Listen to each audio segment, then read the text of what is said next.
श्रीगुरुभ्यो नमः। ब्रह्मन् ब्राह्मणो ब्रह्मवर्चति जायताम् आस्मिन् राष्ट्रे राजन्य इषव्यस्तूरो महारथो जायताम् तोग्भिर्देलुर्बोढा नक्त्वा नाशुः सुप्ति पुरन्धिर्योषा जिष्णोरतेस्तोऽस्य भेजो युवास्त्य यजमानस्य वीरो जायताम् निकामे निकामेनः पर्जन्यो वर्षदफलिन्यो न ओषधयः पच्छन्ताम् योगक्षेपो नः कल्पताम् ललितपदक्रमरम्या रञ्जितभावा यथैव शैलूषी मम जिह्वा रङ्गतले नृत्यतु देवी सरस्वती नित्यं ಶ್ರೀಗುರುಭ್ಯೋ ನಮಃ. ಕಾಮಧೇನು ಸದೃಶವಾದ ನಂದಿನಿ ಬ್ರಾಹ್ಮಣ ಸಭಾ ಇದರಿಂದ ಆಯೋಜನೆಗೊಂಡಂತಹ ಈ ಭ್ರಮರಾಂಬಿಕೆಯ ದಿವ್ಯ ಸನ್ನಿಧಾನದಲ್ಲಿ ನಡೆಯುತ್ತಿರುವಂತಹ ಈ ಕಾರ್ಯಕ್ರಮದಲ್ಲಿ ವಿಶೇಷವಾಗಿ ದಿವ್ಯ ಉಪಸ್ಥಿತಿಯನ್ನು ಹೊಂದಿರತಕ್ಕಂತಹ ಹಿರಿಯರೆಲ್ಲರಿಗೂ ಕೂಡ ಅಭಿವಾದನೆಗಳನ್ನು ಸಲ್ಲಿಸ್ತಾ, ಹಾಗೆಯೇ ಸಭಾಸದರಾಗಿ ಕಾರ್ಯಕ್ರಮದ ಚಂದಕ್ಕೆ ಕಾರಣೀಭೂತರಾದ ಶ್ರೋತೃವರ್ಗದವರಿಗೂ ಅಭಿನಂದಿಸ್ತಾ, ಈ ಬ್ರಾಹ್ಮಣರ ಸಂಘಟನೆಯ ಕಾರ್ಯಕ್ರಮದಲ್ಲಿ ಜೀವನಯಜ್ಞ ಎನ್ನುವಂತಹ ಒಂದು ಮಾತಿನ ಆಧಾರದಲ್ಲಿ, ಜೀವನಯಜ್ಞ ಎನ್ನುವಂತಹ ಹೆಸರಿನ ಆಧಾರದಲ್ಲಿ ನನ್ನ 2 ಅಭಿಪ್ರಾಯಗಳನ್ನು ನಿಮ್ಮ ಮುಂದೆ ಸಮರ್ಪಿಸಲಿಕ್ಕಿದ್ದೇನೆ. ಭ್ರಮರಾಂಬಿಕೆಯ ದಿವ್ಯ ಸನ್ನಿಧಾನ. ಭ್ರಮರ ಅಂತ ಹೇಳಿದರೆ ನಮಗೆ ಗೊತ್ತಿರ್ತದೆ, ದುಂಬಿ, ಹೂವಿನಿಂದ ಹೂವಿಗೆ ಹಾರುವಂತಹ ದುಂಬಿ. ಹಾಗೆಯೇ ಮನುಷ್ಯ ದುಂಬಿಯ ಹಾಗೆ. ಡಿವಿಜಿಯವರು ಕೂಡ ಒಂದು ಕಡೆ ಹೇಳ್ತಾರೆ, ತೊರೆಯ ತೆರೆ ಸಾಲ್ಗಲೇಳುತ್ತ ಹರಿಯುತ್ತಿರ್ಪುದು ಪುರುಷ ಚೈತನ್ಯ ಲಹರಿ, ತೊರೆಯದದು ಛಲಗದಿಯ ತಿಳಿಯದದು ನಿಲುಗಡೆಯ ಪರಬೊಮ್ಮನುಯ್ಯಲದು ಮಂಕುತಿಮ್ಮ ಅಂತ. ಒಂದು ಹೂವಿನಿಂದ ಮತ್ತೊಂದು ಹೂವಿಗೆ ಹಾರಿ ತನಕ ಬೇಕಾದಂತಹ ಮಕರಂದವನ್ನು ತೀರ್ತಾ ದುಂಬಿ ಸಾಗುತ್ತದೆ. ಹಾಗೆಯೇ ಒಂದು ದುಂಬಿಯ ಹಾಗೆ, ಭ್ರಮರದ ಹಾಗೆ ನಮ್ಮ ಜೀವನವು. ಎಲ್ಲಿ ಸುಖ ಸಿಗುತ್ತದೆ, ಎಲ್ಲಿ ನಮಗೆ ಖುಷಿಯಾಗುತ್ತದೆ ಎನ್ನುವ ಆ ಒಂದು ಸುಖದ ಲೋಲುಪತೆಗೆ, ಖುಷಿಯ ಆಸಕ್ತಿಗೆ ಅನುಗುಣವಾಗಿ ನಮ್ಮ ಜೀವನ ಒಂದು ಕಡೆಯಿಂದ ಮತ್ತೊಂದು ಕಡೆಗೆ ಹಾರತಾ ಸಾಗುತ್ತಾ ಹೋಗುತ್ತದೆ. ಎಲ್ಲಿಗೆ ತಾನು ಸಾಗಬೇಕು, ಎಲ್ಲಿ ತಾನು ನಿಲ್ಲಬೇಕು ಎನ್ನುವುದು ನಮಗೂ ಗೊತ್ತಾಗುವುದಿಲ್ಲ. ಭಗವಂತ ಎಲ್ಲಿ ನಮ್ಮನ್ನು ನಿಲ್ಲಿಸ್ತಾನೋ ಅಲ್ಲಿ ನಾವು ನಿಲ್ತೇವೆ. ಜೀವನ ಅಂತ ಹೇಳಿದರೆ ಹಾಗೆ. ಆದರೆ ದೇವತಾನುಗ್ರಹ ಎನ್ನುವುದು ನಮ್ಮ ಜೀವನದಲ್ಲಿ ಕೆಲಸ ಮಾಡದೇ ಇದ್ದಾಗ, ದುಂಬಿ ಮಕರಂದಕ್ಕೋಸ್ಕರ ಹೂವಿನಿಂದ ಹೂವಿಗೆ ಹಾರುವಾಗ, ಯಾವ ಮಕರಂದವು ಸಾಯಂಕಾಲ ಆಯಿತು, ಸೂರ್ಯ ಅಸ್ತಮನ ಆಯಿತು ಎನ್ನುವಾಗ ಬಂದಂತಹ ದುಂಬಿಯನ್ನು ಹೊರಗೆ ಬಿಡುವುದಿಲ್ಲ. ಅದು ಔಚಿ ಹಿಡ್ಕೊಳ್ತದೆ, ದುಂಬಿ ಒಳಗೆ ಭಾಗಿಯಾಗುತ್ತದೆ. ಯಾವ ದುಂಬಿಗೆ ಭಗವಂತನ ಅನುಗ್ರಹ ಉಂಟೋ ಆ ಹೂವಿನಿಂದ ಅದು ಪಚವಾಗುತ್ತದೆ. ನಮಗೂ ಅಂಬಿಕೆಯ ಅನುಗ್ರಹ ಇಲ್ಲದೇ ಇದ್ದಾಗ ನಮ್ಮ ಜೀವನ ಎಲ್ಲಿ ನಿಲ್ಲಬೇಕು, ಎಲ್ಲಿ ಸಾಗಬೇಕು ಎನ್ನುವುದು ಗೊತ್ತಾಗದೆ ಮುದುಡಿದ ಹೂವಿನ ಒಳಗೆ ಕೂತಂತಹ ದುಂಬಿಯ ಹಾಗೆ ನಾವು ಒಂದು ಬದಿಯಲ್ಲಿ ನಿಲ್ಲಬೇಕಾಗುತ್ತದೆ, ದಿಕ್ಕು ತೋಚದೆ. ಮತ್ತೊಬ್ಬ ಸುಭಾಷಿತಕಾರ ಹೇಳ್ತಾನೆ, ಮುದುಡಿದ ಮಕರಂದದ ಒಳಗೆ ಕುಳಿತಂತಹ ದುಂಬಿ ನನಗೆ ತೊಂದರೆ ಇಲ್ಲ, ನಾನು ನಾಳೆ ಸೂರ್ಯೋದಯ ಆಗುವಾಗ ಹೊರಗೆ ಬರ್ತೇನೆ, ಪುನಃ ಯಥಾ ಪ್ರಕಾರ ಮಕರಂದಕ್ಕಾಗಿ ನಾನು ಹೂವಿನಿಂದ ಹೂವಿಗೆ ಹಾರ್ತೇನೆ ಅಂತ ಒಳಗೆ ಕೂತಂತಹ ದುಂಬಿ ಯೋಚಿಸ್ತಾ ಇರ್ತದೆ. ಆದರೆ ರಾತ್ರಿ ನೀರಿಗೋಸ್ಕರ ಬಂದಂತಹ ಆನೆಯ ಪಾದಕ್ಕೆ ಸಿಕ್ಕಿದಂತಹ ಹೂವು ನಜ್ಜುಗುಜ್ಜಾಗಿ ಹೋಗುತ್ತದೆ. ಆಗ ಹೂವಿನೊಳಗೆ ಕೂತಂತಹ ದುಂಬಿಯೂ ಕೂಡ ಸಾಯ್ಕದೆ. ನಾಳೆ ಬದುಕುವ ಯೋಚನೆಯಲ್ಲಿದ್ದಂತಹ ದುಂಬಿ ಏನೂ ಆಗುವುದಿಲ್ಲ, ನನಗೇನೂ ಆಗುವುದಿಲ್ಲ ಎನ್ನುವಂತಹ ಒಂದು ಭಾವನೆಯಲ್ಲಿದ್ದಂತಹ ದುಂಬಿಗೆ ತನಗೆ ಗೊತ್ತಾಗದ ಹಾಗೆ ಮೃತ್ಯು ಬಂದು ಹೋಗುತ್ತದೆ. ಯಾವಾಗ ಭಗವಂತನ ಅನುಗ್ರಹವನ್ನು ನಿರಾಕರಿಸ್ತೇವೋ ಆಗ ಯಾವುದಕ್ಕೂ ಕೂಡ ನಾವು ಬಲಿಯಾಗುವಂತಹ ಪ್ರಸಂಗಗಳು ನಮ್ಮ ಮುಂದೆ ಬರ್ತದೆ ಎನ್ನುವುದನ್ನು ಸಮಾಜಕ್ಕೆ ತೋರಿಸಬೇಕು ಎನ್ನುವ ಕಾರಣಕ್ಕಾಗಿ ಭ್ರಮರಾಂಬಿಕೆಯಾಗಿ ಅವಳು ಬಂದವಳು. ಅಂತಹ ಜಗನ್ಮಾತೆಯ ದಿವ್ಯ ಸನ್ನಿಧಾನದಲ್ಲಿ ಜೀವನ ಯಜ್ಞದ ಕುರಿತು ಮಾತನಾಡುವಂತಹ ಸಂಕಲ್ಪವನ್ನಿಟ್ಟುಕೊಂಡಿದ್ದೇನೆ. ಜಗನ್ಮಾತೆ ಮಾತನಾಡಿಸಿದೆ. ಎಲ್ಲರಿಗೂ ಸುಖಾರ್ಥ ಸರ್ವಭೂತಾನ ಮತ ಸರ್ವ ಪ್ರವೃತ್ತಯ, ಎಲ್ಲರಿಗೂ ಸುಖ ಬೇಕು. ಸುಖಕ್ಕೋಸ್ಕರವೇ ಜೀವನ ಮಾಡುವುದು. ಆದರೆ ಸುಖದ ಜೀವನವನ್ನು ನಮ್ಮ ಹಿರಿಯರು ಕಂಡುಕೊಂಡದ್ದಲ್ಲ. ಪ್ರತಿಯೊಬ್ಬ ಋಷಿಮುನಿಗಳಿಗೂ ಕೂಡ ಅಥವಾ ನಮ್ಮ ಹಿರಿಯರಿಗೂ ಸುಖಕ್ಕಿಂತಲೂ ಅವರು ತ್ಯಾಗದಲ್ಲಿ ತಮ್ಮ ಸುಖವನ್ನು ಕಂಡುಕೊಳ್ತಾ ಇತ್ತು. ಉದಾಹರಣೆಯಾಗಿ ಒಂದು ಮನೆಯ ಯಜಮಾನನನ್ನು ನೋಡುವುದಕ್ಕಿಂತಲೂ ಯಜಮಾನಿನಿಯನ್ನು ನೋಡುವುದು ಇದಕ್ಕೆ ಸುಲಭವಾದ ಉದಾಹರಣೆ. ತನ್ನೆಲ್ಲವನ್ನು ತನ್ನ ಗಂಡನಿಗೆ ಸಮರ್ಪಿಸಿ ಎಲ್ಲ ಆಗುಹೋಗುಗಳಿಗೂ ಎಲ್ಲ ಮಾತು ಇತ್ಯಾದಿ ಎಲ್ಲ ಕೈಂಕರ್ಯಗಳು ಗಂಡನ ಉಪಾಧಿಯಲ್ಲಿ ಗಂಡನ ಛತ್ರದ ಅಡಿಯಲ್ಲಿ ಅವಳು ಜೀವಿಸ್ತಾ ಹೋಗ್ತಾಳೆ. ಅವಳಿಗೆ ತನ್ನದ್ದು ಎನ್ನುವುದು ಏನೂ ಇರುವುದಿಲ್ಲ. ಆ ರೀತಿಯಾಗಿ ಬದುಕಿ ಸಾಗಿಸಿದಂತಹ ಗೃಹಿಣಿ ಒಂದು ವೇಳೆ ಗಂಡ ಇಲ್ಲದ ಕಾಲದಲ್ಲಿ ಮಕ್ಕಳೊಟ್ಟಿಗೆ ತಾನು ತನ್ನ ಜೀವನವನ್ನು ಸಮರ್ಪಿಸಿಕೊಳ್ತಾಳೆ. ಯಾವುದು ತನ್ನ ಮಕ್ಕಳಿಗೆ ಬೇಕೋ ಆ ಬೇಕು ಎನ್ನುವ ಅವಶ್ಯಕತೆಗೆ ಅನುಗುಣವಾಗಿ ತಾನು ಬದಲಾಗುತ್ತಾಳೆ. ತ್ಯಾಗ ಎನ್ನುವುದು ಜೀವನದ ಶಾಶ್ವತ ದೃಷ್ಟಿಯಲ್ಲಿ ಅನಿವಾರ್ಯವಾದಂತಹ ಸಂಗತಿಯಾಗುತ್ತದೆ. ಆದ್ದರಿಂದ ಅವಳು ಗೃಹಿಣಿಯಾಗಿ ಒಂದು ಮನೆಯಲ್ಲಿ ಜೀವನ ಪರ್ಯಂತ ಅವಳು ಆ ಮನೆಯಲ್ಲಿ ಸಾಗಿಸಲಿಕ್ಕೆ ಸಾಧ್ಯ. ಎಲ್ಲಿಯೋ ಹುಟ್ಟಿ, ಎಲ್ಲಿಯೋ ಬೆಳೆದು, ಎಲ್ಲಿಯೋ ವಿದ್ಯಾರ್ಥಿಗಳನ್ನು ಪಡೆದು, ಬಂಧು ಬಾಂಧವರನ್ನು ಎಲ್ಲಿಯೋ ಇಟ್ಟುಕೊಂಡು, ಆಮೇಲೆ ಕನ್ಯಾದಾನದ ಮೇಲೆ ಗಂಡನೊಟ್ಟಿಗೆ, ಗಂಡನ ಮನೆಯವರೊಟ್ಟಿಗೆ, ಗಂಡನ ಗೆಳೆಯರೊಟ್ಟಿಗೆ ತನ್ನವರು ಎನ್ನುವ ಭಾವನೆಯಲ್ಲಿ ಬದಲಾಗಿ ಬದುಕುವ ಯಾವ ವ್ಯವಸ್ಥೆ ಉಂಟೋ ಆ ವ್ಯವಸ್ಥೆಗಿಂತ ದೊಡ್ಡ ವ್ಯವಸ್ಥೆ ನಮ್ಮ ಜೀವನದಲ್ಲಿ ತ್ಯಾಗಕ್ಕೆ ಅಥವಾ ಬದಲಾವಣೆಗೆ, ವಾತಾವರಣಕ್ಕೆ ಸರಿಯಾಗಿ ಬದಲಾಗಬೇಕು ಎನ್ನುವ ಒಂದು ದೃಷ್ಟಿಗೆ ಉದಾಹರಣೆಯನ್ನು ನಮಗೆ ಬೇರೆ ಕೊಡಲಿಕ್ಕೆ ಸಾಧ್ಯ ಇಲ್ಲ.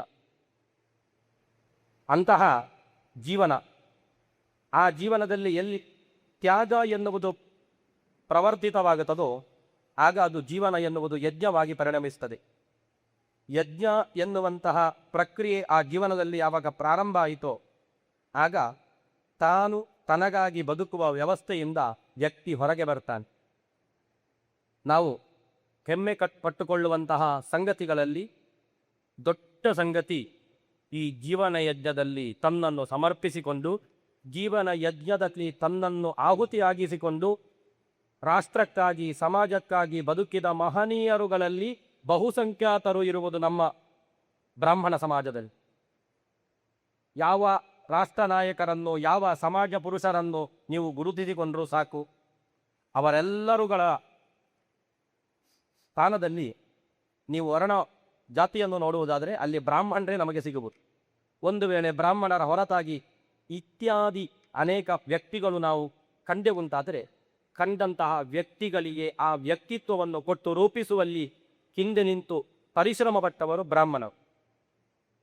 ಅಂತಹ ಯಾಕೆ ತನ್ನ ಜೀವನವನ್ನು ಯಜ್ಞವನ್ನಾಗಿಸಿ ಸಮರ್ಪಿಸಿಕೊಂಡ ಪರಿಣಾಮ ಈ ಸಮಾಜ, ಈ ದೇಶ ಇಷ್ಟು ಸುವ್ಯವಸ್ಥಿತವಾಗಿ ನಿಲ್ಲಲಿಕ್ಕೆ ಸಾಧ್ಯ ಆಗಿದ್ದು. ಇಷ್ಟು ವರ್ಷವು ಸ್ವಾತಂತ್ರ್ಯ ಆಗಿ 70 ವರ್ಷ ಕಳೆದರೂ ಕೂಡ ಭಾರತ ಸುದೃಢವಾಗಿದೆ. ಯಾಕೆ? ಅದಕ್ಕಿಂತ ಪೂರ್ವದಲ್ಲಿ ಆ ಕಾಲದಲ್ಲಿ ಕೊಟ್ಟಂತಹ ಭವ್ಯವಾದ ವ್ಯವಸ್ಥೆ. ಇದು ನಾನು ಹೇಳಿದ್ದಲ್ಲ. ಇತ್ತೀಚೆಗೆ 2019ರಲ್ಲಿ ನಿಯಾಜ್ ಖಾನ್ ಎನ್ನುವಂತಹ ಉತ್ತರ ಪ್ರದೇಶದ ಒಬ್ಬ ಮುಸ್ಲಿಂ ಇಸ್ಲಾಮಿನ ವ್ಯಕ್ತಿ ಭಾರತವನ್ನು ಸಂಚಾರ ಮಾಡಿ ಭಾರತದ ಸ್ಥಿತಿಗಳನ್ನು ಅವಲೋಕಿಸಿ ಆತ ಒಂದು ಕಾದಂಬರಿಯನ್ನು ಬರೀತಾನೆ, ಬ್ರಾಹ್ಮಣ ದಿ ಗ್ರೇಟ್ ಅಂತ. ಬ್ರಾಹ್ಮಣ ದಿ ಗ್ರೇಟ್, ಬ್ರಾಹ್ಮಣನಷ್ಟು ಉತ್ತಮವಾದಂಥ ವ್ಯಕ್ತಿ ಸಮಾಜದಲ್ಲಿ ಸಿಗಲಿಕ್ಕೆ ಸಾಧ್ಯ ಇಲ್ಲ. ಆದ್ದರಿಂದ ಉತ್ತಮ ಎನ್ನುವುದು ಇದ್ರೆ ಅದು ಬ್ರಾಹ್ಮಣ್ಯದಲ್ಲಿ, ಬ್ರಾಹ್ಮಣ ತತ್ವದಲ್ಲಿ ಮಾತ್ರ ಅಂತ ಬರ್ದವ ಒಬ್ಬ ನಾಸೀರ್ ಖಾನ್ ಎನ್ನುವಂತಹ ಮುಸ್ಲಿಂ ಸಮಾಜದಲ್ಲಿ. ಆತ ಆ ಪುಸ್ತಕವನ್ನು ಬರೆಯುವ ಮುಂಚೆ ಸಂಶೋಧನೆಗಾಗಿ ಅಧ್ಯಯನಕ್ಕಾಗಿ ದೇಶವನ್ನು ಸಂಚರಿಸ್ತಾನೆ. ಅವನಿಗೆ ಬೇಕಾದ ಸಾಮಗ್ರಿಗಳು, ಕಾದಂಬರಿ ಬರೀಬೇಕಾದ್ರೆ ಒಂದು 10 ಸಾಮಗ್ರಿಗಳು ಬೇಕು. ಬುದ್ಧಿಜೀವಿಗಳು ಅಂತ ಕರೆಯಿಸಿಕೊಂಡವರಿಗೆ ಸುಲಭ ಕಾದಂಬರಿ ಬರೀಲಿಕ್ಕೆ. ಅವರು ಸಂಸ್ಕಾರ ಅಂತ ಒಂದು ಕಾದಂಬರಿ ಬರೆದು ಬ್ರಾಹ್ಮಣ ಜಾತಿಯಲ್ಲಿ ಜಾತಿ ಬಿಟ್ಟವನ ಬಗ್ಗೆ ಒಂದು ಕತೆ ಹೇಳಿದರೆ ಸಾಕು, ಅದು ಸಂಸ್ಕಾರ ಅಂತ ಒಂದು ಕಾದಂಬರಿ ಆಗುತ್ತದೆ. ಎಲ್ಲಿ ಸಂಸ್ಕಾರಗಳಿಲ್ಲವೋ, ಎಲ್ಲಿ ನೈತಿಕತೆ ಇಲ್ಲವೋ, ಒಂದು ಮನೆಯ ಆಧಾರ ಸಾಕು ಬುದ್ಧಿಜೀವಿ ಅಂತ ಕರೆಯಿಸಿಕೊಂಡವನಿಗೆ ಕಾದಂಬರಿ ಬರೀಲಿಕ್ಕೆ. ಆ ಬಗ್ಗೆ ನಾನು ಇಲ್ಲಿ ವಿವೇಚನೆಗೆ ಹೋಗುವುದಿಲ್ಲ. ಆದರೆ ಈತ ಬ್ರಾಹ್ಮಣ ದಿ ಗ್ರೇಡ್ ಅಂತ ತಾನು ಕಾದಂಬರಿ ಬರೀಬೇಕು ಅಂತ ಯೋಚಿಸುವಾಗ ಆತನಿಗೆ ಅದಕ್ಕೆ ಸರಿಯಾದ ವ್ಯವಸ್ಥೆಗಳು ಬೇಕಾಗುತ್ತದೆ ಎನ್ನುವ ಕಾರಣಕ್ಕಾಗಿ ಒಂದಷ್ಟು ರಾಜ್ಯಗಳನ್ನು, ವಿಶ್ವವಿದ್ಯಾನಿಲಯಗಳನ್ನು ಸಂಪರ್ಕಿಸ್ತಾನೆ. ಆತನಿಗೆ ಮೊದಲಾಗಿ ಬಹುತೇಕ ಕಡೆಯಲ್ಲಿ ವಿಶ್ವವಿದ್ಯಾನಿಲಯದಲ್ಲಿ ಆತನಿಗೆ ಕೇಳಿದ ಸಂಗತಿಗಳು ಎಲ್ಲವೂ ಬ್ರಾಹ್ಮಣ್ಯದ ವಿರುದ್ಧ. ಬ್ರಾಹ್ಮಣರನ್ನು ಕೇಳಿದರೆ ಸಾಕು, ಯೂನಿವರ್ಸಿಟಿಯಲ್ಲಿ ಇವತ್ತಿಗೂ ಆಗುವುದಿಲ್ಲ ಇರಲಿ, ಅವನಿಗೆ ಅದು ತುಂಬ ಬೇಸರಕ್ಕೆ ಕಾರಣ ಆಯಿತು. ಯಾವ ಅವ್ಯವಸ್ಥೆಯನ್ನು ಹೆಸರು ತೆಗೆದ್ರೂ ಈ ಅವ್ಯವಸ್ಥೆಗೆ ಕಾರಣ ಬ್ರಾಹ್ಮಣರು ಅಂತ ಆತನ ಕಿವಿಗೆ ಎಲ್ಲ ಕಡೆಯಲ್ಲೂ ಬಹುತೇಕ ಕಡೆಯಲ್ಲಿ ಸಿಕ್ಕಿತು. ಮತ್ತೆ ಒಳ್ಳೆಯ ಸಾಮಗ್ರಿಗಳು ಬೇಕಾದಷ್ಟು ಸಿಕ್ಕಿತು. ಅದನ್ನು ಕಾದಂಬರಿಯಲ್ಲಿ ಆತ ದಾಖಲಿಸಿದ್ದಾನೆ. ಹಾಗೆ ಆತನಿಗೆ ಆತನ ವಯಸ್ಸು, ಸಣ್ಣ ವಯಸ್ಸಿನಲ್ಲಿ ನಾವು ಯಾವುದು ಎಲಿಮೆಂಟ್ರಿ ಅಂತ ಹೇಳ್ತೇವೋ, ಸ್ಕೂಲಿನ 1ನೇ ಕ್ಲಾಸಿನಿಂದ 10ನೇ ಕ್ಲಾಸ್ ಬಿಟ್ಟು ಡಿಗ್ರಿ ಮುಗಿಯುವ ತನಕವು ಆತನ ಜೀವನದ ವಿದ್ಯೆಗೆ ಪ್ರಧಾನ ಭೂಮಿಕೆಯನ್ನು ಹಾಕಿಕೊಟ್ಟವರಲ್ಲಿ ಬಹುತೇಕರು ಬ್ರಾಹ್ಮಣರು. ಈತ ಅದನ್ನು ಅನುಭವಿಸಿದ್ದಾನೆ. ಆತ ಅನುಭವಿಸಿದ ಯಾವ ಒಂದು ಮನೋಭೂಮಿಗೆ ಉಂಟ ಮನೋಭಾವ, ಬ್ರಾಹ್ಮಣರಿಂದ ನಾನು ಇಷ್ಟು ವಿದ್ಯೆಯನ್ನು ಕಲ್ತಿದ್ದೇನೆ. ನಮ್ಮ ಶಾಲೆಗೆ ಆತ ಹೇಳ್ತಾನೆ, ಇಡೀ ನಮ್ಮ ಶಾಲೆಗೆ ಒಬ್ಬ ಅಧ್ಯಾಪಕನಿದ್ದದ್ದು. ಇವತ್ತಿಗೂ ನಮ್ಮ ಊರಿನಲ್ಲಿ ನನಗೆ ಹುಟ್ಟುವ ಮುಂಚಿನ ಕತೆ ಹೇಳುವುದು, ಏಕೋಪಾಧ್ಯಾಯ ಶಾಲೆ ಅಂತ ಮೊನ್ನೆ ತನಕ ಇತ್ತು. ಏಕೋಪಾಧ್ಯಾಯ ಶಾಲೆಯಲ್ಲಿ ಬ್ರಾಹ್ಮಣರ ಒಬ್ಬರೇ ಅಧ್ಯಾಪಕನಾಗಿದ್ದದ್ದು. ಅಂತಹ ಶಾಲೆಯಲ್ಲಿ ಕಲಿತ ಮಕ್ಕಳು ಡಾಕ್ಟರೇಟ್ ಆದಮೇಲೆ ಮತ್ತೆ ಪುನಃ ಬೈದು ಬ್ರಾಹ್ಮಣರಿಗೆ. ಈತನಿಗೆ ಅದು ಅನುಭವಕ್ಕೆ ಬಂತು. ತಾನು ಶಾಲೆಯಲ್ಲಿ ಹೋದಾಗ ಒಂದು ಅಧ್ಯಾಪಕನಾಗಿ ಇದ್ದ ಶಾಲೆಯಲ್ಲಿ ನಾವು 30 ಜನ ವಿದ್ಯಾರ್ಥಿಗಳನ್ನು ಕೂಡ ಸುಮಾರು 6 ವರ್ಷ ಕಲಿಸಿದ ಅಧ್ಯಾಪಕರು ಬ್ರಾಹ್ಮಣರು. ಅಂತಹ ಬ್ರಾಹ್ಮಣನನ್ನು ಇವರೆಲ್ಲ ಬೈತಿದ್ದಾರಲ್ಲ ಅಂತ ಕೇಳಿ ಆತ ಆ ವಿಶ್ವವಿದ್ಯಾನಿಲಯದಿಂದ ಹೊರಗೆ ಬರ್ತಾನೆ. ದೇವಸ್ಥಾನದ ಜಗುಲಿಗಳಲ್ಲಿ ತಿರುಗ್ತಾನೆ. ದೇವಸ್ಥಾನದಲ್ಲಿ ತಿರುಗುವಾಗ ಕಾಣುತ್ತದೆ, ಅನೇಕ ಬ್ರಾಹ್ಮಣರು ಬಂದಂತಹ ಭಕ್ತರ ಜಾತಿಯನ್ನು ತಿಳಿಲಿಲ್ಲ. ಬಂದಂತಹ ಭಕ್ತರಲ್ಲಿ ಯಾವುದೇ ಸಂಕಷ್ಟಕ್ಕೂ ಆ ದೇವಸ್ಥಾನದ ಅರ್ಚಕ ಹೊರಗೆ ಬಂದು, ದೇವಸ್ಥಾನದ ಒಳಗೆ ಹೋಗುವ ಸಂಪ್ರದಾಯ ಉತ್ತರ ಭಾರತ, ಇದ್ದದ್ದು ಉತ್ತರ ಪ್ರದೇಶದಲ್ಲಿ ದೇವಸ್ಥಾನಕ್ಕೆ ಒಳಗೆ ಹೋಗಬಾರದು ಎನ್ನುವ ಸಂಪ್ರದಾಯ ಈಯಷ್ಟು ಕಟ್ಟಿನಿಟ್ಟಿಲ್ಲ. ಆತ ಹೊರಗೆ ಕೂತು ದೇವಸ್ಥಾನದ ವ್ಯವಸ್ಥೆಯನ್ನು ನೋಡುವ, ಅಲ್ಲಿ ಬ್ರಾಹ್ಮಣರು ಹೇಗೆ ಬದುಕ್ತಾರೆ ಅಂತ ತಾನು ಅವಲೋಕಿಸಬೇಕು ಅಂತ ಹೇಳುವಾಗ ಆತನಿಗೆ ಕಾಣುತ್ತದೆ, ಶಾಲೆಗೆ ಹೋಗುವ ಮಕ್ಕಳು ಬಂದಾಗ ಮಕ್ಕಳ ರೀತಿಯಲ್ಲಿ ಅರ್ಚಕರು ಮಾತಾಡ್ತಾ ಇದ್ದಾರೆ. ಉದ್ಯೋಗಸ್ಥರಿಗೆ ಉದ್ಯೋಗ ಇಲ್ಲ ಎನ್ನುವಾಗ ಉದ್ಯೋಗಕ್ಕೆ ಬೇಕಾದ ಪ್ರಸಾದವನ್ನು ಸಮಜಾಯಿಸಿ ಕೊಡ್ತಾ ಇದ್ದಾರೆ. ದಾಂಪತ್ಯ ಕಲಹದಲ್ಲೂ ಬೇಕಾದ ಸಲಹೆ ಸೂಚನೆಯನ್ನು ಕೊಡ್ತಾ ಇದ್ದಾರೆ. ಎಲ್ಲ ವಿಷಯದಲ್ಲಿ ಇವರಿಗೆ ಬಂದು ಜನರು ಅಹವಾಲನ್ನು ಹೇಳ್ತಾರೆ. ಇವರು ಪ್ರಸಾದ ಅಂತ ಒಂದು ಹೂವನ್ನು ಗಂಧವನ್ನು ಕೊಡ್ತಾ ಎಲ್ಲರಿಗೂ ಸಮಾಧಾನದ ಮಾತನ್ನಾಡ್ತಾ ಇದ್ದಾರಲ್ಲ ಅಂತ ಮತ್ತೆ ಇವನಿಗೆ ಕಂಡಿತು. ಶಾಲಾ ಕಾಲೇಜಿನೊಂದು ಯೂನಿವರ್ಸಿಟಿಯಲ್ಲಿ ಬೇಕಾದ ಪುಸ್ತಕವನ್ನು ನಾನು ಹುಡುಕುವುದಕ್ಕಿಂತ ದೇವಸ್ಥಾನದ ಅಂಗಳದಲ್ಲಿ ಬ್ರಾಹ್ಮಣರ ಬದುಕನ್ನು ಹುಡುಕುವುದು ನಾನು ಒಳ್ಳೆಯದು ಅಂತ ದೇವಸ್ಥಾನಕ್ಕೆ ತಿರುಗಿಡಿಕೆ ಶುರು ಮಾಡಿ, ಆಮೇಲೆ ಅದಕ್ಕೆ ಸರಿಯಾಗಿ ಲಾಕ್ಡೌನ್ ಬಂತು. ಕೊರೋನಾದಿಂದ ದೇಶ ಇಡೀ ಸ್ತಬ್ಧ ಆಗಿ ನಮಗೂ ಅದು ಅನುಭವ ಆಗಿದೆ, ಎಲ್ಲರಿಗೂ ಅದರ ಅನುಭವ ಆಗಿದೆ. ಮನೆಯಿಂದ ಹೊರಗೆ ಬಂದರೆ ಸಾಕು ಪೊಲೀಸರ ಪೆಟ್ಟು ತಿನ್ನುವಂತಹ ಪರಿಸ್ಥಿತಿಯಲ್ಲಿ ಬಂತು. ಆಗ ಈತ ಕಾದಂಬರಿ ಬರೀಲಿಕ್ಕೆ ಶುರು ಮಾಡ್ತಾರೆ. ಅರ್ಥ ಅದಕ್ಕಿಂತ ಮುಂಚೆ ಆಗಿದೆ. ಲಾಕ್ಡೌನ್ನಲ್ಲೂ ಕೂಡ ಇವನಿಗೆ ಬ್ರಾಹ್ಮಣರದ್ದು ವಿಶೇಷಣೆ ಕಂಡಿತು. ಬ್ರಾಹ್ಮಣರು ಆ ಕೂಡಲೇ ಲಾಕ್ಡೌನಿಗೆ ಹೋಗಿಕೊಂಡ್ರು. ಅವರಿಗೆ ಸ್ವಿಗ್ಗಿ ಬೇಡ, ಅವರಿಗೆ ಜೆಪ್ಟೋ ಬೇಡ, ಮನೆಯಿಂದ ಹೊರಗಿದ್ದು ಯಾವ ಪದಾರ್ಥಗಳನ್ನು ತಿನ್ನದೆ ಆರಾಮಾಗಿ ಬದುಕಲಿಕ್ಕೆ ಶುರು ಮಾಡ್ತಾ ಇದ್ದಾರೆ. ಉಳಿದ ಎಲ್ಲ ಜಾತಿಗಳನ್ನು ಅವಲೋಕಿಸುವಾಗ ಬ್ರಾಹ್ಮಣರು ಸ್ವಲ್ಪ ಆರಾಮದಲ್ಲಿದ್ದಾರೆ. ಬ್ರಾಹ್ಮಣರ ಬದುಕು, ಬ್ರಾಹ್ಮಣರ ಜೀವನ, ಬ್ರಾಹ್ಮಣರ ವ್ಯವಸ್ಥೆ ಎಲ್ಲವೂ ಕೂಡ ಒಂದು ಅಷ್ಟು ಕಟ್ಟುನಿಟ್ಟಾಗಿ ಉಂಟು. ಮತ್ತೆ ಹಾಗಾದರೆ ಇವತ್ತಿನ ಜೀವನ ಕ್ರಮಕ್ಕೂ ಬ್ರಾಹ್ಮಣರ ಜೀವನ ಕ್ರಮಕ್ಕೂ, ಇವತ್ತಿನ ಅಂದರೆ ಲಾಕ್ಡೌನ್ನ ಮನೆಯ ಒಳಗೆ ಕೂತು ಮನೆಯಲ್ಲಿಯೇ ಇತ್ತು ಬೇಕಾದ ಆಹಾರ ವ್ಯವಹಾರಗಳನ್ನು ಮಾಡಿಕೊಂಡು ಹೇಗೆ ಬದುಕಬೇಕು ಎನ್ನುವುದಕ್ಕೂ ಕೂಡ ಬ್ರಾಹ್ಮಣರು ಸರಿಯಾಗಿ ಬದುಕ್ತಾ ಇದ್ದಾರೆ ಅಂತ ಕಂಡು ಆವಾಗ ಒಂದಷ್ಟು ಕಾದಂಬರಿಗಳನ್ನು ಬರಿತಾನೆ. ಬರೆಯುವಾಗ ಕಾದಂಬರಿಯಲ್ಲಿ ಮುಖ್ಯ ಪಾತ್ರ ಕೊಡಬೇಕು. ಕಾದಂಬರಿಯನ್ನು ತಾವೆಲ್ಲರೂ ಓದಿರ್ತೀರಿ ಅಂತ ನಾನು ಎನಿಸಿಕೊಳ್ಳುತ್ತೇನೆ. ಕಾದಂಬರಿ ಓದುವಾಗ ಒಬ್ಬ ಅದರಲ್ಲಿ ಪ್ರಧಾನ ಪಾತ್ರ ಇರ್ತಾನೆ. ಚಲನಚಿತ್ರದಲ್ಲಿ ಇದ್ದ ಹಾಗೆ ಶೈಲೇಂದ್ರ ಅಂತ ಒಬ್ಬ ವ್ಯಕ್ತಿಯನ್ನು ಹುಟ್ಟಿಸ್ತಾನೆ. ಆ ಶೈಲೇಂದ್ರ ಎನ್ನುವವ ಅಮೇರಿಕದಲ್ಲಿ CEO, ಲಕ್ಷಗಟ್ಟಲೆ ಸಂಪಾದನೆ ಮಾಡುತ್ತಾ ಅಮೇರಿಕದಲ್ಲಿ ಆತ ಇರ್ತಾನೆ. ಆತನಿಗೆ ಅಮೇರಿಕದಲ್ಲಿರುವಾಗ ತುಂಬ ವಿಲಾಸದ ಜೀವನ. ನಾವು ಹೇಗೆ ಎಂಜಾಯ್ಮೆಂಟಲ್ಲಿ ಬದುಕುತ್ತೇವೋ ಆ ಎಲ್ಲ ಎಂಜಾಯ್ಮೆಂಟು ತನ್ನನ್ನು ಸಮರ್ಪಿಸಿಕೊಂಡು ಸುಖದಲ್ಲಿ ಬದುಕುತ್ತಾ ಇದ್ದ. ಒಂದು ದಿವಸ ಆತನಿಗೆ ಎಲ್ಲಿಯೋ ಒಂದು ಆಚಾರ್ಯ ಚಾಣಕ್ಯನ ಕಾದಂಬರಿ ಸಿಕ್ಕಿತು. ಆಚಾರ್ಯ ಚಾಣಕ್ಯ ಕಾದಂಬರಿಯನ್ನು ಆತ ಸಮಯ ಇದ್ದಾಗ ಆಫೀಸಿನಲ್ಲಿ ವರ್ಕರ್ಸ್ ಕೆಲಸ ಮಾಡುವವರಿಗೆ ತುಂಬ ಸಮಯದ ಅಭಾವವಿರುತ್ತದೆ. ಆದರೆ ಮುಖ್ಯ ಪ್ರಬಂಧಕರು CTO ಅಂತ ಯಾರು ಕರೆಸಿಕೊಳ್ಳುತ್ತಾರೋ ಅವರಿಗೆ ಅಷ್ಟು ತಲೆಬಿಸಿ ಇರುವುದಿಲ್ಲ. ಆತ ಅಲ್ಲಿ ಅದನ್ನು ಟೈಮ್ ಪಾಸ್ ಎನ್ನುವ ಒಂದು ಉದ್ದೇಶದಿಂದ ಆತ ಅದನ್ನು ಓದಲಿಕ್ಕೆ ಪ್ರಾರಂಭಿಸ್ತಾನೆ. ಆಚಾರ್ಯ ಚಾಣಕ್ಯ ಕಾದಂಬರಿಯನ್ನು ಓದಿ ದೇಶಕ್ಕಾಗಿ ರಾಷ್ಟ್ರಕ್ಕಾಗಿ ತನ್ನನ್ನು ಸಮರ್ಪಿಸಿಕೊಂಡ ಬಗೆಯಿಂದ ತಾನು ಬದಲಾವಣೆಯನ್ನು ಕಂಡುಕೊಳ್ತಾನೆ. ಅಮೇರಿಕದ ಶೈಲೇಂದ್ರ ಆತ ಆ ಮನೆ ಸಂಪತ್ತು ಎಲ್ಲವನ್ನು ಹೆಂಡತಿ ಮಕ್ಕಳಿಗೆ ಬರೆದುಕೊಟ್ಟು ಆತ ಕಾಶಿಗೆ ಬಂದು ಗುಡಿಸಲು ಕಟ್ಟಿ ಬದುಕಲಿಕ್ಕೆ ಪ್ರಾರಂಭ ಮಾಡುತ್ತಾನೆ. ಬದುಕಿದ ಆತ ನಿತ್ಯ ಸಂಧ್ಯಾವಂದನೆ, ಅಗ್ನಿಹೋತ್ರ, ವೈಶ್ವದೇವ, ವೇದಪಾರಾಯಣ ಇದೆಲ್ಲ ಶೈಲೇಂದ್ರನ ಜೀವನ ಚರಿತ್ರೆ. ಅದನ್ನು ಬರೆದು ಕೊಟ್ಟವರು ನಿಯಾಜ್ ಖಾನ್ ಎನ್ನುವಂತಹ ಇಸ್ಲಾಮಿನ ವ್ಯಕ್ತಿ. ಒಬ್ಬ ಬ್ರಾಹ್ಮಣ ಬೆಳಗಿನಿಂದ ಸಂಜೆ ತನಕ ಹೇಗೆ ಬದುಕಬೇಕು ಅಂತ ಶೈಲೇಂದ್ರ ತನ್ನ ಬದುಕಿನಲ್ಲಿ ತೋರಿಸಿಕೊಟ್ಟು ಶೈಲೇಂದ್ರನ ಮೂಲಕ ತೋರಿಸಿಕೊಟ್ಟವ ಒಬ್ಬ ಮುಸ್ಲಿಂ. ಶೈಲೇಂದ್ರ ಒಬ್ಬ ಪಾತ್ರಧಾರಿಯಷ್ಟೇ. ಪಾತ್ರಧಾರಿಯಾಗಿ ಆತ ಬೆಳಗ್ಗೆ ಎಲ್ಲಿಯ ತನಕ ಕಾದಂಬರಿಯಲ್ಲಿ ದಾಖಲಿಸಿದ್ದಾರೆ ಅಂತ ಹೇಳಿದರೆ ಶೌಚಕ್ಕೆ ಹೋಗುವಾಗ ಬ್ರಾಹ್ಮಣರ ವ್ಯವಸ್ಥೆ ಹೇಗಿತ್ತು ಎನ್ನುವುದನ್ನು ಕೂಡ, ವೆಸ್ಟರ್ನ್ ಟಾಯ್ಲೆಟ್ ಅಂತ ನಾವು ಯಾವುದನ್ನು ಉಪಯೋಗಿಸ್ತಾ ಇದ್ದೇವೋ ಅದು ಮೂಲವ್ಯಾಧಿಗೆ ದೊಡ್ಡ ತೊಂದರೆ ಎನ್ನುವುದನ್ನು ಕಾದಂಬರಿಯಲ್ಲಿ ಶೈಲೇಂದ್ರ ತನಗೆ ಹೇಳಿಕೊಳ್ಳುತ್ತಾರೆ. ಅಮೆರಿಕದಲ್ಲಿ ಇಷ್ಟ ತನಕ ನಾನು ಮಾಡಿದ ಎಲ್ಲ ಕೆಲಸ ಕಾರ್ಯಗಳು ಕೂಡ ತನ್ನ ಆರೋಗ್ಯಕ್ಕೆ ತಾನು ಹೇಗೆ ಆರೋಗ್ಯಕ್ಕೆ ಹಾನಿಕಾರಕ್ಕಾಯಿತು ಎನ್ನುವುದಕ್ಕೆ ಬೆಳಗ್ಗೆ ಏಳುವುದರಿಂದ ಹಿಡಿದು ರಾತ್ರಿ ಮಲಗುವ ತನಕ ಆತನ ದಿನಚರಿಯಲ್ಲಿ ಒಂದೊಂದನ್ನೇ ಓರೆಗೆ ಹಚ್ತಾನೆ. ಓರೆಗೆ ಬೆಳಗ್ಗೆ ಏಳುವಾಗ ಸೂರ್ಯೋದಯಕ್ಕಿಂತ ಮುಂಚೆ ಹೇಳ್ತಾನೆ. ಸೂರ್ಯೋದಯಕ್ಕಿಂತ ಮುಂಚೆ ಹೇಳುವಾಗ ಆಗುವ ಅನುಭೂತಿ ಆತನಿಗೆ ಅದು ಆ ಸೂರ್ಯೋದಯ ಕಳೆದು 2 ಗಂಟೆ ಕಳೆದು 9 ಗಂಟೆಗೆ ಹೇಳುವಾಗ ಯಾವ ಅನುಭೂತಿ ಇತ್ತೋ ಅದರ ತದ್ವಿರುದ್ಧವಾದ ಒಂದು ಸಾತ್ವಿಕ ಅನುಭೂತಿ ಆತನಿಗೆ ಸೂರ್ಯೋದಯಕ್ಕಿಂತ ಮುಂಚೆ ಹೇಳುವಾಗ ಆಗುತ್ತದೆ. ಹೇಳುವುದನ್ನು ರೂಢಿಸಿಕೊಂಡ, ಹೇಳುವುದನ್ನು ಟ್ಯಾಲಿ ಮಾಡಿ ನೋಡಿದ. ಹಾಗೆ ಶೌಚ, ಸ್ನಾನ, ಸಂಧ್ಯಾವಂದನೆ, ವೇದಪಾರಾಯಣ ಇದೆಲ್ಲವನ್ನು ಸಂಜೆಯ ತನಕದ ಪ್ರಕ್ರಿಯೆಯನ್ನು ನಾನು ಇವತ್ತು ಹೇಳಲಿಕ್ಕೆ ಹೊರತು ಅದು ಮುಗಿಲಿಕ್ಕಿಲ್ಲ.